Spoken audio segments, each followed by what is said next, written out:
Hey everybody, there we go. Our internet was running a little bit slow, so it took a while to get everything started, but here we are. So welcome to Submissions for Smorgie Live. If you're here, if you can hear me, if you can see me, please let Jason know in the chat so we'll know that everything is up and running, that everybody can see me, you can hear me. Make sure that you head over to the blog tonight so that you can enter the giveaway. We have our sponsors this month are our friends at Creative Teaching Press. They sent over a prize pack that's full of some of their new products. There are borders. They sent stickers, behavior charts, all kinds of goodies in the prize pack. So make sure you head over to the blog, thekindergartensmorgasbord.com, to enter. We're also giving away a 1-year subscription to ESGI, which is a $200 value, and a $25 gift certificate to my TBT store. So make sure you head over to the blog, kindergartensmorgasbord.com, to enter. We will give away those prizes near the very end of tonight's broadcast. So let's get started. And my friend Oprah had to say hello. She wanted to join tonight.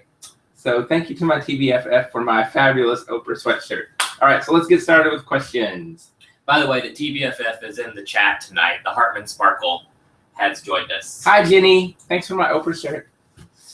All right, so let's hop right into the questions. They're starting to pile up on us here pretty quick. The chat's going fast. Just so everyone knows, if it's your first time with us, my name is Jason, otherwise known as the Mister on the blog. And I'll be moderating tonight, reading the questions out loud to Greg so that he can answer them for you. So our first question comes from Scarlett. Hi, Charlotte. She wants to know if your district allows playtime, and if not, or if so, how do you sneak it in? We, as a district, we are not allowed playtime. So that's one reason I give my kids a lot of choice during center time, so that they have a little bit of that free choice to kind of choose what they want to do. That's really the only thing we're allowed to do. We try to squeeze in a few extra minutes of recess. We're allowed a 20-minute recess, 25 minutes. So we'll try to do 30, 35 minutes at recess to give them some more playtime. And then sometimes what we do in the afternoons is we'll have free choice. So they can pick any of the centers in our room. So again, they have some of that choice. Unfortunately, we're not allowed to do play in kindergarten. So we just have to incorporate a lot of fun hands-on centers and give them a lot of choice to kind of make up for that. And just as a reminder, tonight is an open forum. There's no particular topic for tonight, so please ask any questions that are burning on your mind. Our next question comes from Cassie. Mr. Greg, how do you motivate a child who doesn't have internal motivation? Hi, Cassie. That's hard. It's tricky, and it's kind of sad, I think, to see a 5-year-old who doesn't have that excitement of that motivation to learn. But I think we all see that in our classrooms. Some years, it can be more than others. A couple of things that I've tried. Little sticker charts are great motivators for our little friends. They love the stickers, and it's a visual for them, so that's something that's great. Get to know them and really find out what kind of things they're interested in, and try to pull those things in to your classroom and to your teaching as much as possible. So if we have, a little boy that's into monster trucks, try to get some monster truck books or make some monster truck centers. Find out what they're really into and really try to pull that in. That helps to motivate them. And, just really try to build that. We have a lot of conversations in our class about being good readers and being good writers and being the best, and really pumping them up to get them excited. Sometimes we have to kind of force it and make them excited. But really, I think the key is to find out what really interests them and what gets them excited. And then if you can pull that in, it kind of builds naturally, and they start to get that excitement and that motivation. Chad from the Mill Kindergarten Teacher wants to know if you receive money from your district for supplies and materials. If so, how much do you receive? What do you do if you run out? And do you ask parents for donations? We get a whole $200 at the beginning of the year.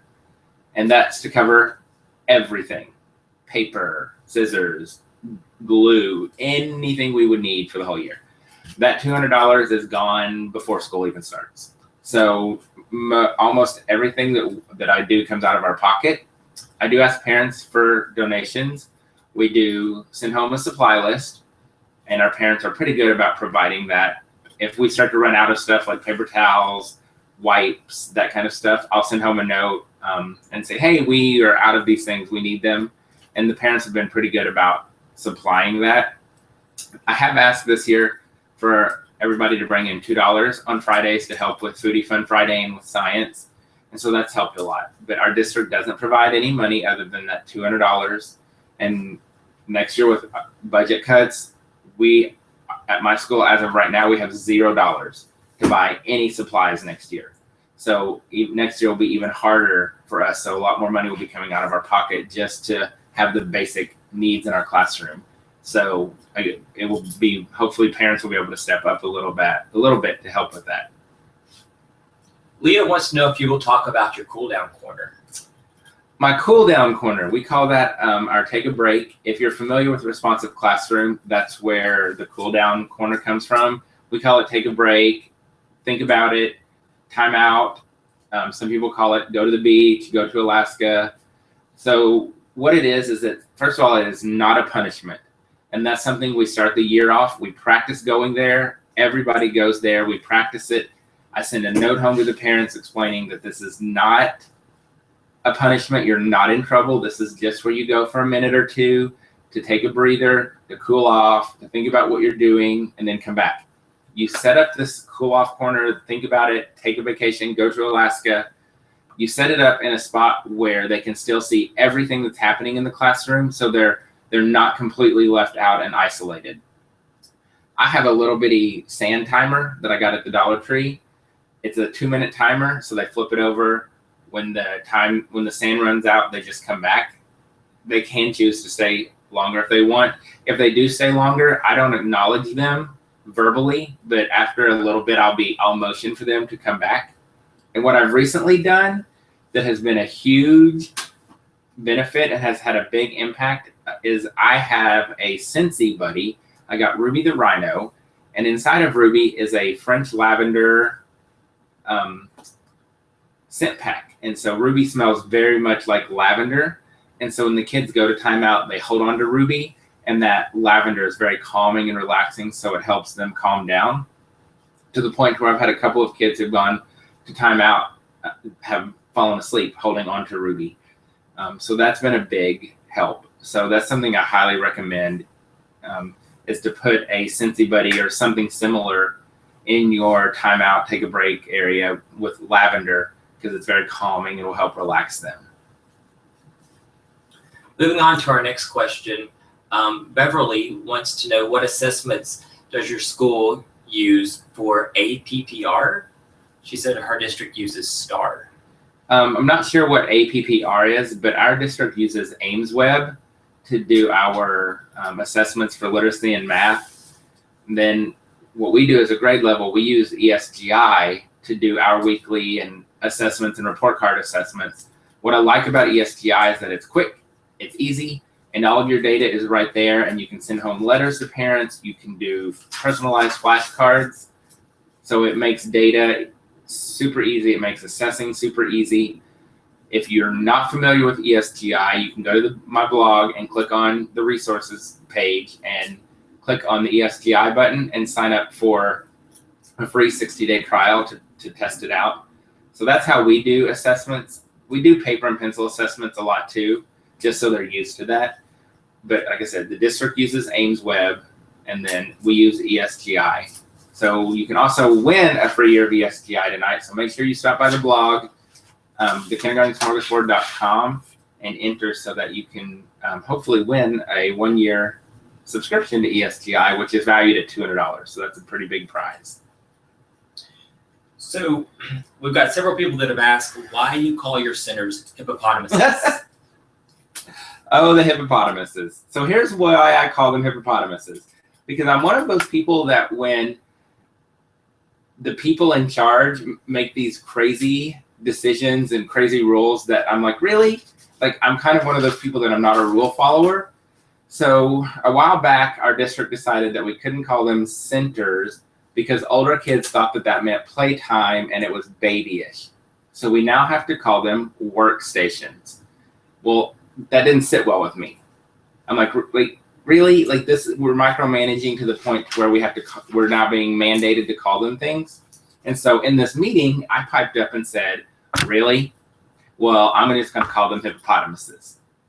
And so I went back to my class, and when I told them what happened, it just kind of stuck. And so now we call them hippopotamuses. So really, it just came about as me spouting off and being like, really? Like micromanaging, and I can't call them centers, so we're going to call them hippopotamuses. So that's why we call them hippopotamuses. And we even have our little hippopotamus when it's hippopotamus time. That's why.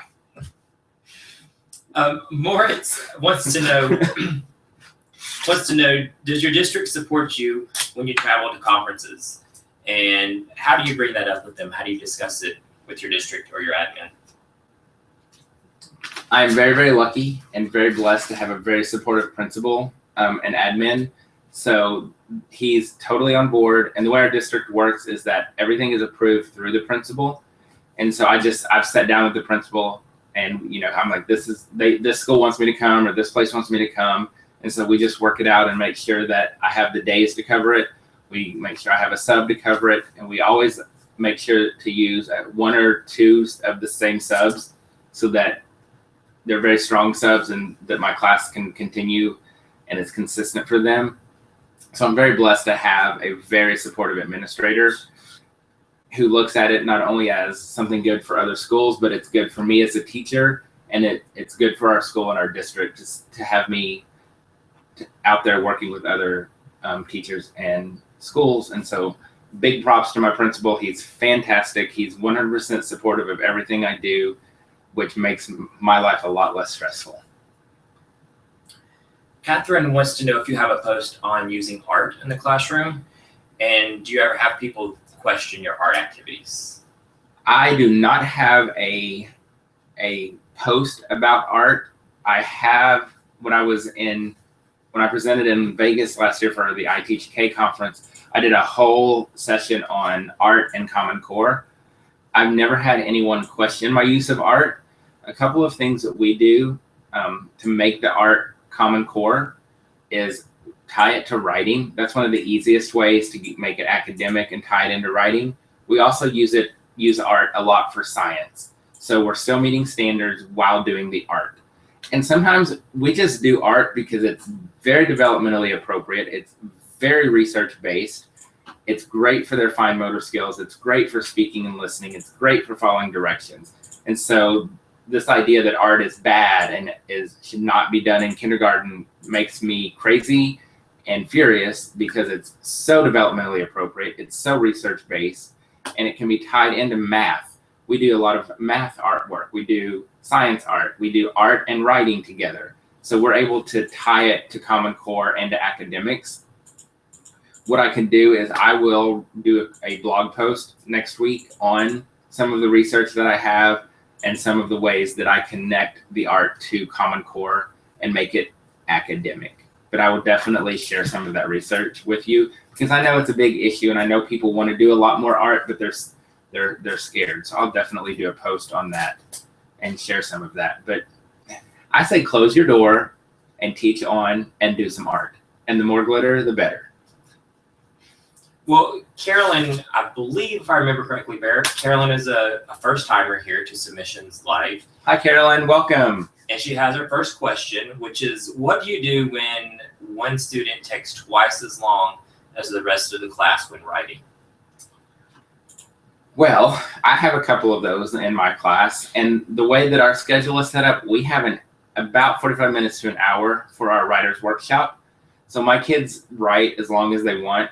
If they finish, they turn their writing into me and they go back into their hippopotamuses, their centers, and they continue working. So that doesn't mean everybody has to stop writing. If I still have kids who are not finished at the end of writer's workshop, we'll take their writing and they can continue it the next day. And what I usually will do is if they're still writing at the end of Writer's Workshop, when we start Writer's Workshop the next day, I'll pull them first and try to work with them on their writing from the day before to get them moving along a little bit and finish. But just have something for those early finishers to work on. And like for us, we just go right back into centers. So it's no extra work. I don't have to explain anything. They know finish your writing, you turn it in, and you go back to your centers. And so it's a seamless transition for them and still allows the rest of my friends to have all the time they need for writing.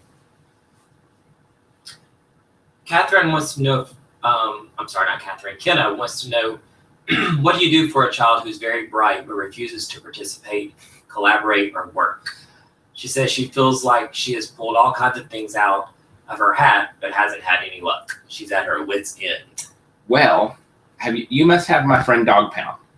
We're kind of at that point with Dog Pound. He's so far advanced. And when I say advanced, I mean, we're talking he's testing at a 4th grade level. And so we're kind of at that point. And we had a meeting recently about him. And everybody in the meeting is kind of like, where do we go next with him? What do we do? Do we write an IEP? Do we put him in 1st grade? Do we put him in 2nd grade? And so having a child in kindergarten that's so far ahead of the rest of the group is hard. It's really challenged me this year as a teacher. So I have to give big props to Dog Pound for challenging me and pushing me to be better. Something that I found that works well for my little friend, I've started Magic Treehouse books with him. So he's been reading those and he's gotten to where he's talking to his friends about them. He's sharing what he's reading. So that's been good. I've also started doing some PBL projects with him.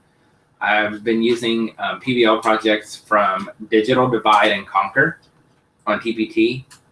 They're no prep, so it's easy to set up for him.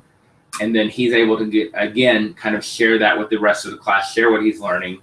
So that's been great for him.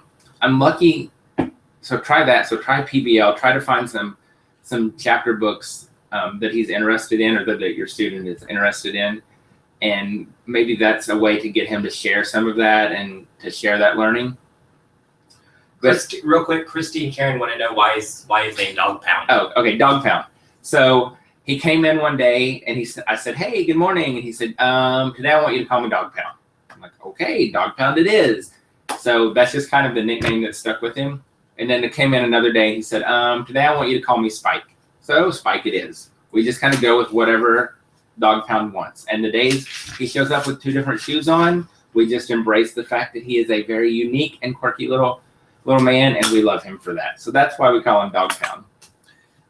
Real quick, Moritz had asked a question, and she said her computer froze up just as you were about to answer. Oh, okay. Her question was, does your district support you with travel to conference, and how do you discuss and bring it up with them? Could you just real quick kind of cover that? Oh, yeah. So the way it works in our district is that everything is approved through the principal. And so my principal is 150% supportive of me. And so when I have somebody who wants me to travel to their school, I just sit down with him and we work it out, make sure we have a good sub so that my class is covered and it's consistent for them. But he's totally 100% supportive. He knows it makes me a better teacher. It's helping other schools and helping other students. And it's a great reflection on our school and our district. So he's 150% supportive, which makes it great for me. We've had multiple people ask about parent involvement and ways to get parents involved in the classroom. What suggestions do you have to increase or encourage parent involvement? Something that I have found this year that has been really helpful is I use an app called Remind. It's free and it works. So you are basically able to send text messages to the parents who sign up, but they can't see your phone number. You can't see their phone number. And now there's a new feature in Remind where you can actually have a 2-way conversation with a parent. Only you can start that conversation. So if I wanted to talk to Dog Pound's mom, I could use the Remind app and start a conversation with her. And it's just between the 2 of us. So what I've done to help with parent involvement is I use that app a lot and we'll send out messages like, hey, we have some stuff to cut out. Would anybody be willing to do that? And they come in to pick up the stuff, and I'm able to be like, hey, well, look what we're doing. Why don't you come in and watch? So having little jobs for parents to do and having them come in to get the little jobs has been a great way for me to get parents in the door. And I also invite parents to come in all the time. Like, hey, today we're going to be sharing our writing, and it's so-and-so's turn. You should come in and listen. So getting them in the door any way they can. A couple of weeks ago, Debbie Clement from Rainbows Within Reach came and performed at our school, and my kids got to perform on stage with her. And so I took that as an opportunity to get parents in. So any little thing that you can do, and it just little things, and I think sometimes the smaller the better, because I think when we invite them to big events, or it's, hey, it's the end of the year and we're having our end of the year program, or hey, it's Halloween, we're having a Halloween party. I think sometimes that can be a lot for parents, but giving them those little opportunities and making those opportunities frequent is good, because it gives them that opportunity to be successful and participate, even because not everybody can miss work for those big events. But all constant inviting and letting them know that your door is always open. Please come in, listen to your child read, or watch them share their writing with their class, or just come in and watch what they're doing. Just giving them those little opportunities to be involved makes a big difference. We have a couple of questions here that I'm going to combine together. One is, do you have any help in your classroom, or are you on your own? And then also, do you do team planning and teach themes together weekly, or are you on your own? I do not have an assistant or an aide, so it's just me and my 13 mustaches. I only have 13. That's our school is, we have. Since you all aren't here to slap him, I'll do it for you. Yeah, so only 13, so I don't really need an aide or an assistant. So it's just me and the kids. So what we do as a team, we meet in May, and we do our big picture. So we take our district pacing guides, which kind of tell us what we have to what skills and standards we have to teach each 9 weeks. We take that and we plan out our year. So for the whole year, we have 2-week themes and units. We have those planned out for the year. We have our sight words planned out for the year. We plan out our writing units for the year. So we'll have our literacy and math skills planned out. And we have our cooking and snack activities and some art projects planned out for the year. And it's done in 2-week time periods based on units and themes. So we have that for the whole year. Then we meet every Thursday as a team to plan for the next week. And we plan more specific, like we'll look at the big picture and say, okay, this week we're doing measurement. So these are some of the activities that we're going to do. These are some of the books that we're going to read. This is our assessment for the week.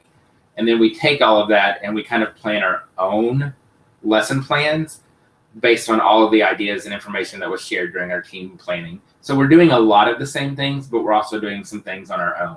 But it's all based around that big picture. Book kindergarten teacher wants to know if you're planning to go to the I Teach K conference and the TBT conference. If so, what do people have to look forward to, and what do you plan to have at your booth? Okay, number 1, you're not going to sleep. You will be exhausted. Number 2, it is more overwhelming than you can possibly imagine. Number 3, you will have so much fun. You will be exhausted. Did I mention exhausted? The mister can vouch for this. By Friday, I finished at the TPT conference on Friday at about 11. I met him at the pool by noon, and by 12:15, I was passed out. Like, you go and go and go and go. And by the end of the week, once you finally stop and let yourself relax, you're done. It's so inspiring. You meet so many people. You get so much information. It's total sensory overload, but it was one of the best weeks as a teacher that I've had. We'll be there this year. I'm not presenting this year, but we will be there. We do have a booth in the vendor hall. So what we're going to have in our booth, some freebies. We'll have products for sale at a special price. I'll be there the whole week. The mister will be there the whole week. Smorgie will be there. We'll be sharing, like, what we plan to do at the booth is to make it a place where people can come and chat and share ideas. I'll have a lot of stuff spread out so you can see things from my classroom. And we're planning to have some special guests at the booth So we're just going to make it a place where you can come. If you want to get some products at a great price, you can, but more of a place to come and hang out and chat and collaborate and just kind of share ideas and spend some time together. A quick reminder, if you have not went to the blog yet to sign up for the giveaway, time is winding down on that. You only have about 17 more minutes to get over and enter. So please visit the blog now. It's the kindergartensmorgasbord.com. Remember, you only have to enter once, and you're entered for all 3 drawings. So if you've not done that, please be sure to go and do that now. Moving on to the next question, we have another first timer here, Jenna. She wants to know what suggestions you have to deal with chatty students. She says she's tried all different types of classroom management with hers this year, and it's just not working. She's running out of ideas. Well, welcome to my classroom. I have a little boy who does not shut up. And when I mean he doesn't stop talking, like he doesn't stop. And like I'm at my wit's end. But I also, I kind of have a classroom where we talk and we chat and people are having conversations. So there's always lots of talking. So that's something in my classroom that's a little more acceptable. But one of our rules, rule number 2, is raise your hand for permission to speak. And so we really work hard all year on that, especially if I'm reading aloud and we're doing a lesson and I want them to answer. That's something we work really hard on. And so I've trained them, and they're so well trained that I can just hold up 2 fingers and they're really good at stopping the blurting out and raising their hand. But what I've done with my little guy who doesn't stop talking is I've told him that, hey, if you have a really good day and you really control your talking and really work hard to be quiet for me, at the end of the day, I have a treat for you. And it's worked well for him. He's not successful every day. And he owns it. And he's like, I know I talk a lot and I have a really big mouth. And so I talk a lot. But at the end of the day, he'll be like, so was I quiet enough today? So maybe work in some incentives, and maybe not even for the whole day, but maybe tell your class, like, hey, if we can work really quietly for 20 minutes, everybody will get a Skittle, because they will work for a Skittle. But then also, work on implementing something like, a rule number 2, raise your hand for permission to speak. We even have a little symbol for it. And, train them to, the doodles have something to say, apparently. Maybe they'll work for a Skittle. But work on building some of that stamina as working quietly, and work on having that expectation of you really need to raise your hand to answer, and you really need to be working quietly. Janae says, can you explain more about the resource and digital divide that you use for PBL? Digital Divide and Conquer. That's the name of the store on TPT. His name is Matt. He does phenomenal PBLs that are no prep and low prep. Digital Divide and Conquer is his store. They're more for upper grades. So you're looking at 2nd, 3rd, 4th grade, maybe some 1st grade PBL stuff, which is why it works well for my buddy Dog Pound, because he's so far advanced. It's really challenging for him, and he's able to work on it mostly independently with a little bit of scaffolding from me. So it's Digital Divide and Conquer on TPT. He has great PBLs. So we're going to change it up a little bit tonight. So we're going to go ahead and give away a prize before we go on with the next question. So we're giving away $25 to my TPT store. So Karen Hinckley, if you are in the chat right now, say something to Jason. Say, hey, it's me, it's Karen. I'm here. Yay, I'm the winner. And you will win $25 to my TPT store. And so we still have Creative Teaching Press prize pack and a 1-year ESGI subscription to give away at the end. So if you haven't entered, head over to the blog, thekindergartensmorgasbord.com, and enter, so you have a chance to win 2 more prizes. So Karen Hinckley, your email address is KIEducator. If you're here in the chat right now, let Jason know, and we'll get you your $25 gift certificate to my TPT store. Congratulations, Karen. Woo-hoo! Next question. Do you follow a formal discipline plan? As an example, responsive classroom or PBIS? I have kind of pieces of all of those. Our school is a PBIS school, which I'm a big fan of. What I love about PBIS is that it's consistent throughout the building. There are clear expectations for every area of the building, and everybody's talking the same language. So we are PBIS, so we have the tickets and the golden tickets, the compliments for the whole class. We follow, our district is a responsive classroom district, so most of us have been trained on responsive classroom. So we have the morning meeting component. We have the timeout, the think about it, the timeout in another room. And then our 5 rules in our classroom come from whole brain teaching. I use the clip chart in my classroom. So I have pieces of everything that I've combined that have worked really well in my classroom. I love like I said, PBIS, it's consistent throughout the building, which I love. I love the responsive classroom. The morning meeting is huge, huge, huge for classroom management. If you're not doing morning meeting, you need to start tomorrow. And if you need help starting, let me know. I'll be happy to help you get started. The clip chart works well for us because it gives them a lot of ownership and responsibility in their behavior. And then the whole brain teaching with those 5 simple rules that cover everything make it simple for the kids to be successful. So that's what we use as behavior. So pieces made into this whole big hodgepodge of classroom management that works very well for us. So Tina says, this is awesome. I love it. She says, I feel like I have good classroom management. However, this year I have a problem with the kiddos wanting boyfriends and girlfriends. It has gotten out of hand with kissing at recess. She's spoken with the parents, but still no change. Have you ever had this problem?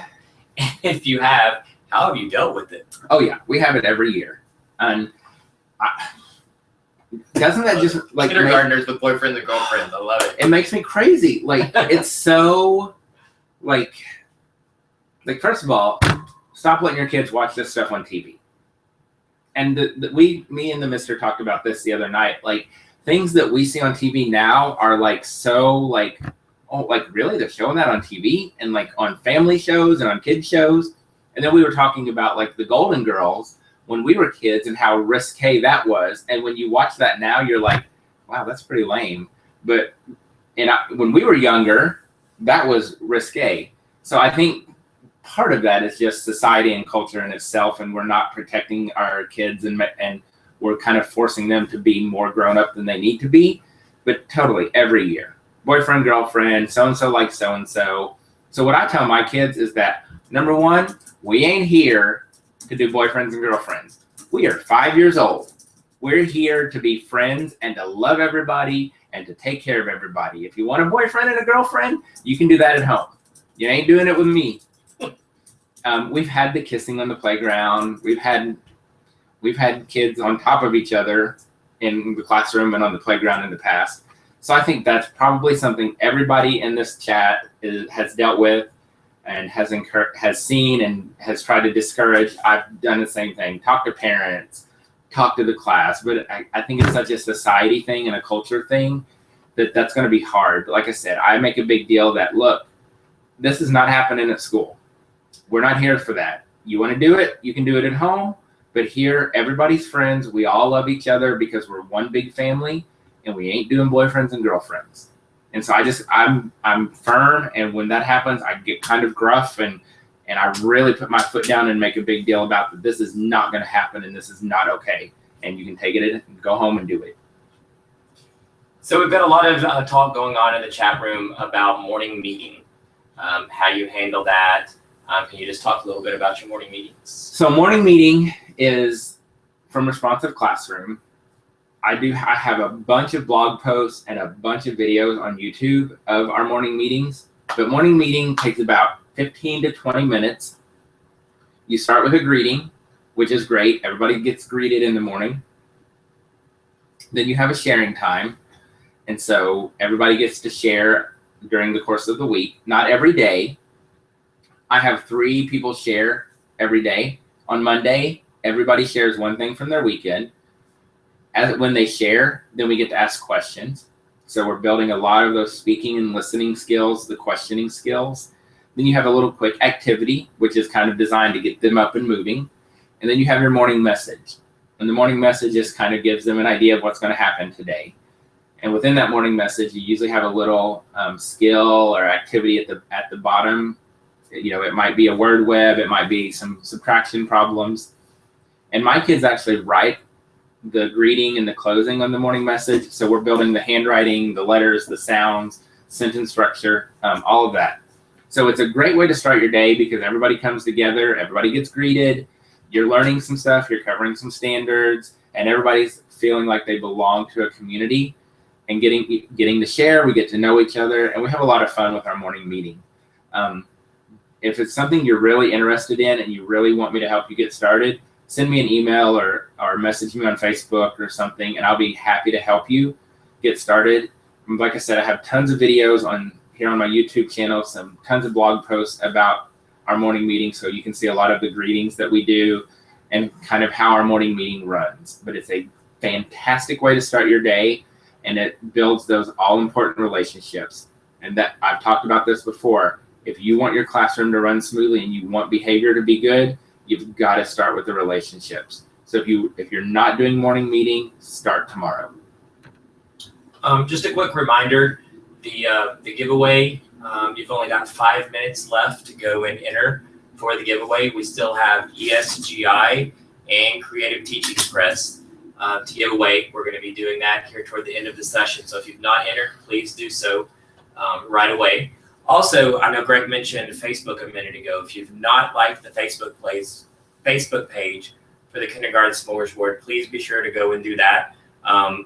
There are freebies there that you will only find on Facebook or hear about on Facebook. Also, special sales for the Teachers Pay Teachers store that you will only hear about on Facebook, maybe on Instagram, but mostly on Facebook. So if you've not liked the page, please be sure to go and do that as well. And there's also lots of conversations and sharing of ideas and tips and tricks and all kinds of good conversations and collaboration and sharing that goes on the Facebook page. So definitely make sure you're liking that and following it and sharing it with your friends, because we have lots of good conversations on there. Yeah, I mean, at the end of the day, that's what we want the Kindergarten Smorgasbord to be all about, is sharing and collaborating. It's about the teachers. So that's really what we try to. I help Greg out with the Facebook page a lot. We really try to gear the Facebook conversation toward actual conversation and collaboration among the teachers. So please be sure to check it out. Getting back to the questions, we've got a new teacher here, Amanda Long. Hey, Amanda. This coming school year is going to be her first year in teaching. Woohoo! And she wants to know what advice you would give on the first few weeks of school and how you would handle those first few weeks. You're going to be tired and you're going to get sick a lot. Just be prepared. But more importantly, those first few weeks of school, the biggest piece of advice I can give you is procedures, procedures, procedures, procedures. Take all of that time and train your kids on everything you want them to do. Don't jump into academics. You can do academics, but your focus for those first few weeks of school need to be procedures, procedures, procedures. If you want them to do something, you need to teach them the procedure. You need to train them on the procedure. You need to practice the procedure. And then when they're good at it, you need to practice it again. I cannot stress that enough. Those first few weeks of school, if you want a successful year, you've got to have routines and procedures. Teach them everything you want them to know. I even teach my kids how to open and close Ziploc bags. Anything that they're going to have to do on their own, you need to teach them how to do it. I just posted a video of a professional development on classroom management. Check that out. I've got a blog post on all of the procedures that I do at the beginning of the year. But as a first-year teacher, I wish someone had told me and had made it clear to me how important those procedures are. You will spend the first 4, 5, 6 weeks of school really focus on those procedures, but you will make up that time over the course of the year tenfold. And So teach them procedures, rules and expectations. You want them to be well trained within those first few weeks of school. And drink lots of Airborne and eat vitamin C and Lysol. You're going to get sick. A lot. Did we talk about the light box? We did not talk about the light box. I actually have it written down.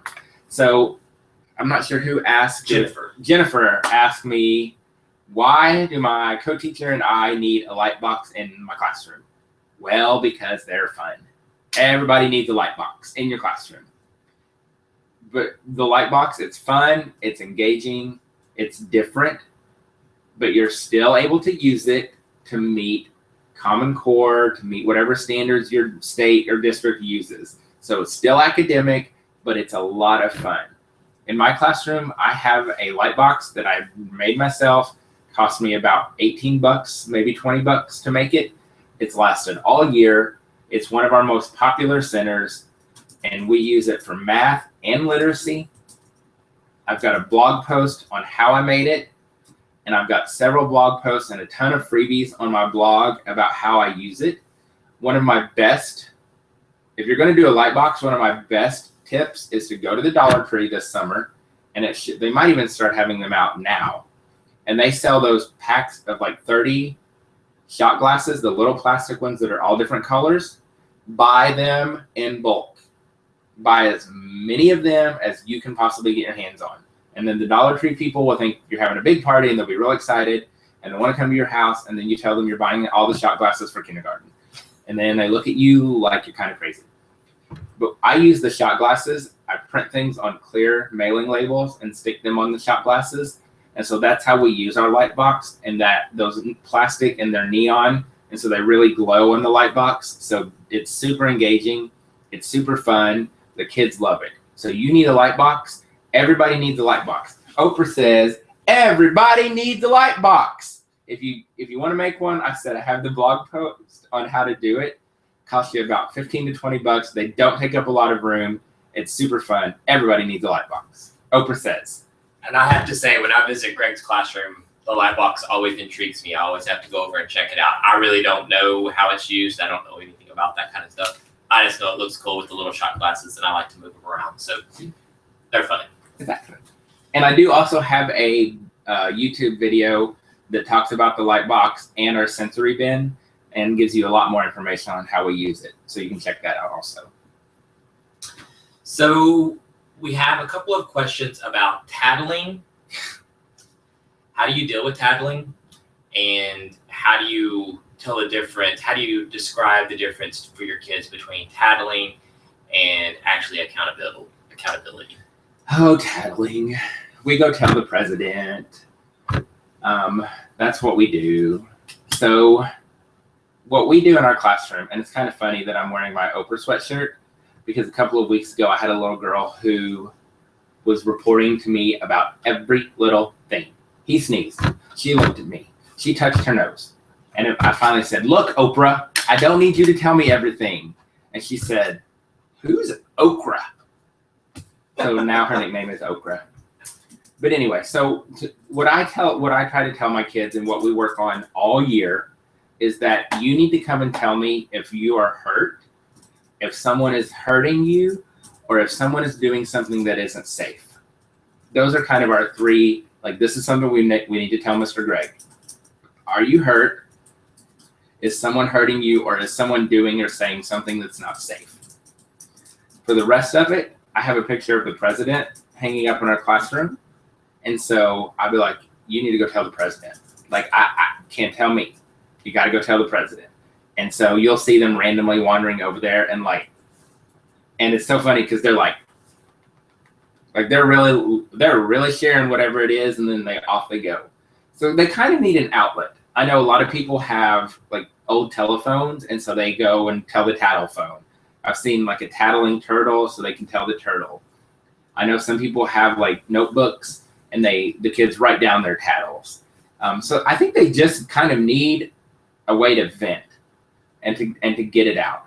If it's dangerous, if you're hurt, if someone's hurting you, you have to come tell me so I can fix it. It's my job to protect you. But if you're not in danger, if you're not hurt, if something's not unsafe, Go tattle somewhere else. But give them somewhere to tattle.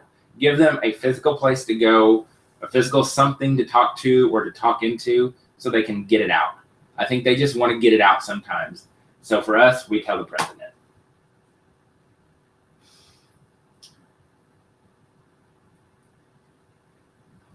I'm sorry, you finished that faster than sorry. I thought you would have. I did have a question about homework. So I do send homework home every night, Monday through Thursday. What I use for homework is morning work packets from the Printable Princess. What I love about it is that it's very closely aligned to the skills that we're doing currently. And so what I do is on one side, it's math, and on the other side, it's literacy. It's maybe 5 or 6 quick, simple questions on either side. They're able to do it very independently. So for those kids who may not have help at home, it's something that they can do independently and be successful. I don't make a big, huge deal about it not being done or not coming back. My kids know that if it's not done, it's not brought back, you'll have to fix it before you can go to recess. But even then, if it's somebody if you forget once in a while, I don't make a big deal about it. But it's from the Printable Princess. It's super quick, super easy. What I like about it is that it's getting them used to the homework, it's building some responsibility, and it's making a connection between what we're learning at school and what we're doing at home. So I like that they're doing it. I like that they can be successful at it. So it's from the Printable Princess, and it's her morning work packets. I just use it for homework. Joni wants to know when you start your ABC boot camp.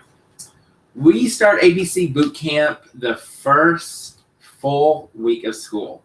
So usually the way our school works, our district is, we'll start a half day on like a Wednesday. Then Thursday is a planning day. So we meet the kids, kind of get all the paperwork. Wednesday the next day we have the day as teachers to get everything organized and get prepared. Then kindergarten will have another half day. So that's usually a Friday. And then we'll start the ABC boot camp on Monday. So depending on how the dates fall, we start at the very first full week of school. So usually that might even be our first full day of school. It just kind of depends on the calendar each year. But we start it right out of the gate. And 26 days, 26 letters and sounds when we're ready to take off with reading.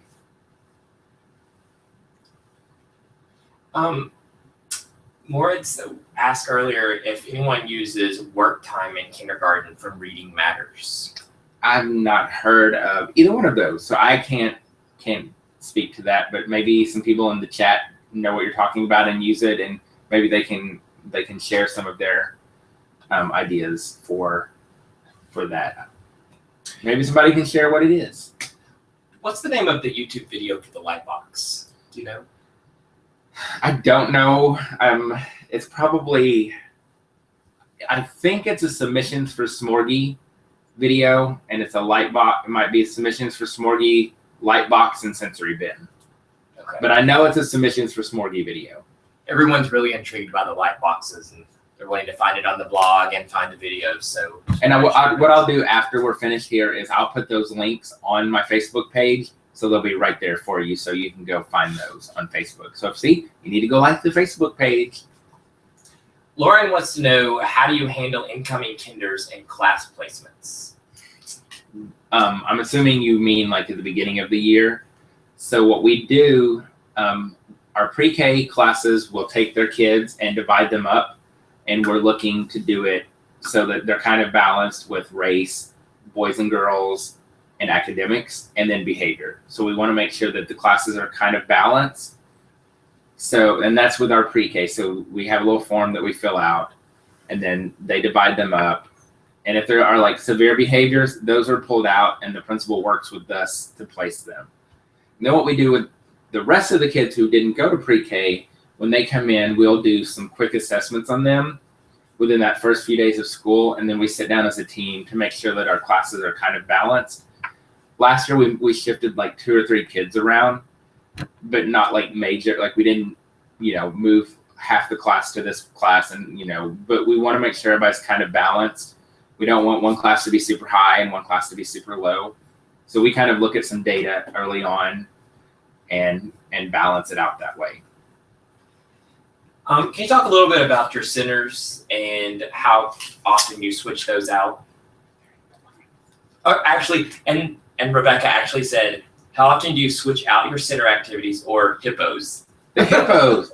I get asked this a lot. What I'll do with our hippos and our centers is, so like we have our tubs, and the tubs are differentiated. So after a couple of weeks, I'll take some of the activities from the pink group and move those to the purple group. And I take some of the centers and the hippos from the purple and shift them to the green. So everything's kind of trickling down. So that's one way I do it. So then it's like a 2-week rotation, but I don't do all of them at once. I'll just do 2 or 3. If it's a holiday or a theme that we've done, I'll pull those out and put out new centers. And then about once a month, I get really ambitious and I just empty everything out and put out all new stuff. So it's just kind of, it's just hit or miss. Every couple of weeks, I'll add in a couple of new things, or if I've made something new and I want them to have it, I'll pull something out and put something new in. But like I said, once a month, we pretty much switch out everything. But then it's just kind of gradual over time, over the couple of weeks. Just pull it out, put it in, put something new in, or shifting it to different groups so everybody's getting to do all of the same stuff. Are you going to be posting your professional development that you did? Yes. Yeah. So yesterday I did a professional development on centers at my school, and it's recorded. So I'll probably get that posted tomorrow here on YouTube, so you can see the video and where I talk in detail about how we run our centers and the activities that we use and all that good stuff. And you can hear me talk for a whole hour again. What assessments do you use for those kids who are not coming from pre-K? We just have, this year we used ESGI. So we just did letters, sounds, counting, and numbers, just to give us a kind of a baseline. In the past, we had just a written assessment with the same skills. We also had shapes. Can they write their name? And colors. Yeah. So we're just kind of, but with ESGI, we just did letters, sounds, numbers, and counting, just to give us a baseline. So we kind of knew, are they coming in a little bit higher? Are they coming in a little bit lower? Well, we've got 5 minutes left. You think we should do our drawing? Sure. Let's give away some goodies. Which one are we going to do first? Let's do ESGI first. So, if you don't know, ESGI is an online computer-based assessment software. There are thousands of pre-made assessments already there that you can use. All the Common Core standards are covered, but you can also create your own tests and assessments. So we use it pretty much every week to do assessments. It collects all of your data. It gives you all kinds of charts and graphs. It personalizes letters, so I can send home a letter that says, hey, today I tested the class on sight words. These are the sight words that your child knew. These are the ones that they missed. And then I can generate customized, personalized flashcards and send them home. For report cards, this is what I love about it. Report cards used to take me 3 or 4 days to do all of the assessing to get ready to do my report cards. With ESGI, I can do those in 1 day. It's simple, it's quick, and then all of the data is there. So if you're not using it and you want to check it out, you can go to my blog and click on resources, and the ESGI button is there, and you can click on that and do your 60-day free trial. So let's see. And then if you end up signing up from the 60-day free trial, you get $40 off your first year. So it's normally $200, but instead of $200, you get it for $160 for signing up through the blog. Yeah. So if you're going to do it and you're ready to subscribe for the full year, do it through the blog so that you can save yourself a little bit of money. And the winner for 1 year to ESGI is Yohandy Riley. Woohoo! So if you are here right now and in the chat, if you will say something to Jason, say, hey, I'm here, I'm the winner, woohoo! Let Jason know. Yohandy Riley. Your email is YRYLEY. And Yohandy is here because she just commented and has been very active in the chat tonight. Awesome. So Thank you for being so active in the chat tonight, Yohandy, and thanks for being here. Congratulations on your win. Way to go. We'll get in touch with ESGI and they'll contact you about how to set everything up. Do we have her email address? Just make sure we have Yohandy's email address. Yes, we do. Very good. Yep, I've got it. Okay. And let's do our prize pack from our friends at Creative Teaching Press. I'm a huge fan of Creative Teaching Press. They are a phenomenal company. They love teachers. They come out with some of the best products for your classroom. Last year they did the mustaches, which of course, hello, I love that. So if you're in my classroom, if you come to visit, not only will I drive you around in Smorgie-Warren, but you can see that the Creative Teaching Press mustache stuff is everywhere. Last year I even got to hang out with them in their booth in Vegas and do a photo booth, which was a blast. This year they've come out with, my favorite is the painted palette. It looks like paint chips. And so they have a whole line of products that are very colorful and have that rainbow look, and it looks like paint chips, which I cannot wait to use in my classroom next year along with the mustaches. So they sent over this big prize pack of borders and stickers and letters and little games and behavior charts and posters, all kinds of good stuff. So that winner is Christian Moritz. Kristen, oh, she's been I know you're here tonight because you've been very active. So congratulations, Kristen. You won the Creative Teaching Press prize pack. And she actually had just said in the chat as you were getting ready to give it away, she said, "Oh, CTP, yes, please, and thank you." Yeah, so, they're congrats. phenomenal. Love them, love them, love them. And since today is National Kindergarten Day, let's give away another $25 gift certificate to my TPT store. Because what better way to celebrate than getting free stuff? So, Angela Cohen, if you are here, say hey to Jason and you will win $25 to my TPT store. So Angela, if you're here, give Jason a shout out. And I think I saw you pop into the chat at the very beginning. So hopefully you're still here. And I know that we didn't really talk about this, but hey, it is National Kindergarten Day, right? So what if we did a special in case anyone wanted to, has anything in their shopping cart on TPT and they want to purchase it? How about we do 20% off for TPT for the next 24 hours? But the only people that's going to know about it, that we're going to advertise it to, is just anyone that's here in the chat tonight. So if you're here live on submissions for Smorgie, if there's anything on TPT that you have found, or if you want to go and look around, we're just going to make the whole store 20% off for the next 24 hours. So it'll be 20% off to everyone, but you're the only ones that we're going to tell that it's on sale to. So go in and see if there's anything that you want. But give us a few minutes to get that set up because it's not on sale yet. So we'll have it set up by 8:30 or so.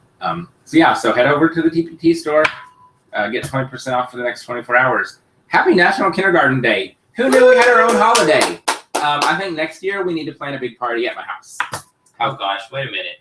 Let's discuss that. But anyway, so thank you for joining us tonight. I hope that everybody got some ideas, some things that you can use in your classroom. If you need anything, if there's anything I can help you with, any questions I can answer for you, please ask. I'm here to help. I get so much inspiration and so many ideas from everybody. I just want to share my passion and excitement for teaching. I want to help make your jobs easier. I know teaching is hard and stressful, and it can be very isolating. So if there's ever anything I can do to help you, to make your job easier, please let me know. You can email me. Make sure you like the Facebook page. That's a great way to get in touch with me. We do a lot of talking on Facebook, so you can get lots of ideas that way. I know we talked a lot about morning meeting, so I'm serious. If you're really wanting to start morning meeting, let me know. I'll be happy to help you. But like I said, we're here to make this crazy profession easier. We're here to make it fun. I want you to love teaching, and I want you to be successful, and I want everybody to get a little stress relief. Share your ideas. My Facebook page is for all of us to share our ideas, to put stuff out there, to get help, to vent if you need to vent. I know sometimes we all need to vent, but we're all in this together. This isn't about me. This is about all of us working together to be better teachers, because at the end of the day, it's not about any of us. It's about those little kids who come in every day to learn and to grow and to have some fun. And so if there's anything I can do to help you help your kids, please let me know. You guys are the best. You make me feel awesome and fantastic. So thank you for joining us. We'll do another one next month. And if you want, we'll even do them in June and July to keep it going for the summer. So thank you. Disney wants to see your shirt again. She said that she missed it. You missed Oprah?